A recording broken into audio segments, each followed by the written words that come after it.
Hello, Dr. Ava Bamdad. Thank you for joining us today.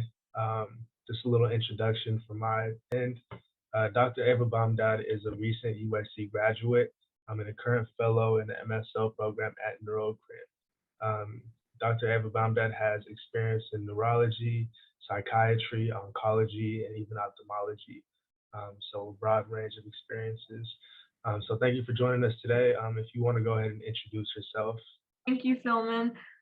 So hi, everyone. My name is Ava Bamdad, and I graduated from USC School of Pharmacy in May of 2021. So just to provide some background of how I got to where I am today, initially going into pharmacy school, I actually didn't even know that the pharmaceutical industry was a career path for pharmacists to pursue. So I'm sure, as many of you know, most schools focus on either the community pharmacy setting or the inpatient clinical type pharmacy setting. So I actually pursued 2 inpatient pharmacy internships to set myself up for residency, since I thought that was the career path I wanted to pursue going into pharmacy school. And then later in my 3rd year of pharmacy school is actually when I realized that the pharmaceutical industry was another career path for pharmacists to take.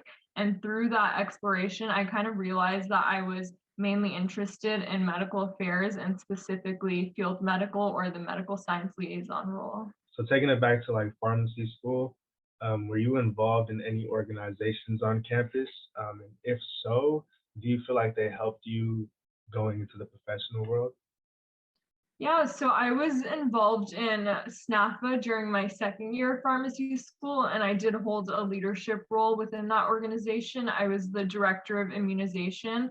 And through that experience, I think that allowed me to further develop my leadership skills, which is a very important skill to have all throughout your career and also specifically within the pharmaceutical industry. And I was also involved in ROCI, where I was able to tutor students through one-on-one tutoring as well as review sessions. And that allowed me to further enhance my public speaking skills, which I also think is a valuable skill to have within the pharmaceutical industry. So how did you go about like getting internships and things like that during pharmacy school when you realized you wanted to go into industry? Yeah, so initially in my 3rd year, when I realized that the pharmaceutical industry was a career path for pharmacists, I was speaking with one of my friend's colleagues who he connected me with, and just kind of telling him what my interests are and what I wanted to do in the future. And basically, he put it all together and said, well, I think you should look for roles within medical affairs. That seems like something that would interest you and suit you well. So I did apply to summer internships and was fortunate enough to land one at Amgen during my off blocks in my 4th year of pharmacy school. So basically like the summer of P3 year going into P4 year. So I took those 2 off blocks in the summer, which were blocks 2 and 3. And I was at that internship for 12 weeks, and it was on the medical affairs training team. And on that team, I was able to develop different training content and resources for the medical science liaisons. So I worked very closely with the MSL team and helped them with their onboarding as well as new training materials for existing MSLs. And through that experience, I learned more about what the MSL role actually entails and realized that that was a path I was super interested in. And then I also had 2 rotations within the industry. So I completed a clinical development rotation at AbbVie and also a rotation at the FDA, so more of the regulatory type setting. And through those 3 different experiences, I was able to confirm that I was mainly interested in medical affairs and specifically the MSL career path. Nice. And like during these internships, how did you go about like networking?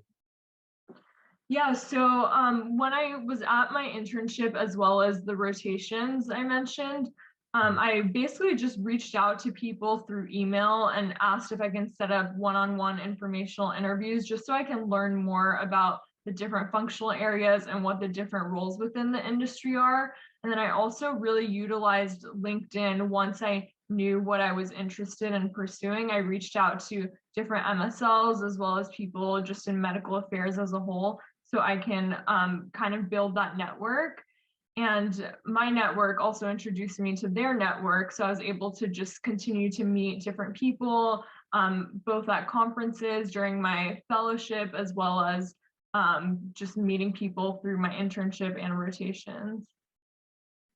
Nice. Yeah, most definitely. I know earlier when we were talking, you said that famous quote, your network is. Oh yeah, so I mean, they always say your network is your net worth, and I think it's Yeah, so true because it's just this whole community of people that are there to support you. And once you meet certain people that are super willing to support you, they have their network that they'll introduce you to, and then you just keep building your network in that fashion. And I find it to be super helpful. definitely. I really like that quote. You mentioned it earlier. Um, so like, what about, if you don't mind talking about like LinkedIn? Like, how do you, we know like LinkedIn is such a big tool. And how do you go about like introducing yourself, making people familiar with your face, talking points, things like that?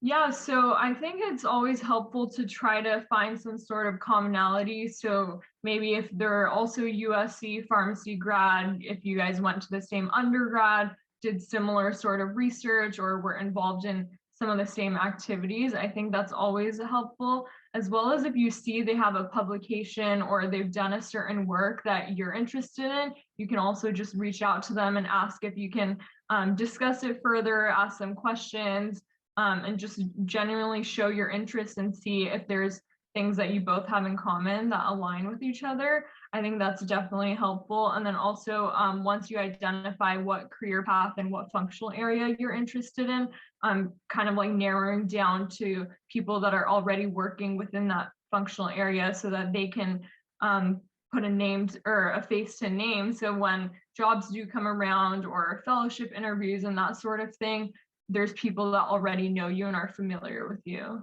I guess, what are some of your like short and long-term goals? Personal, professional, take it whichever way. Yeah, so some of my short-term goals, of course, are to finish my fellowship strong, and then land a role as an MSL, specifically within the Southwest region, since I do reside in California.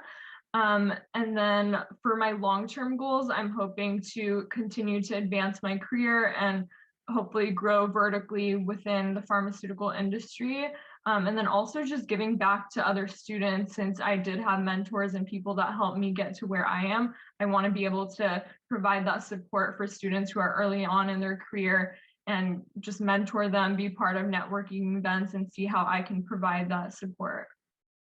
Most definitely. And this is part of mentorship right here. Very much appreciated you coming out and doing this video for like future pharmacy students, even that probably don't really know too much about industry. And Right. like somebody like a USC graduate that just graduated doing a fellowship, I think can have a big impact. So thank you again. So I Yeah, guess of course. the last question, just any like broad advice that you have for current pharmacy students. Yeah, so I would say going back, if I could redo pharmacy school all over again, I would probably try to network early on. So, or I guess backtracking a little bit, trying to identify what I want to do earlier on. So, I mean, taking advantage of different opportunities, talking to as many people as you can, so you can get an understanding of what roles pharmacists are able to play in different settings. So even considering the pharmaceutical industry, I mean, I didn't know about that going into pharmacy school. So I think looking into the different functional areas from the beginning would have been helpful. So I would have been able to identify that career path earlier on, and then just reaching out to different people, like I mentioned, through LinkedIn, or even people that you know who might know someone that's working in the industry, and trying to build that network earlier on in your career.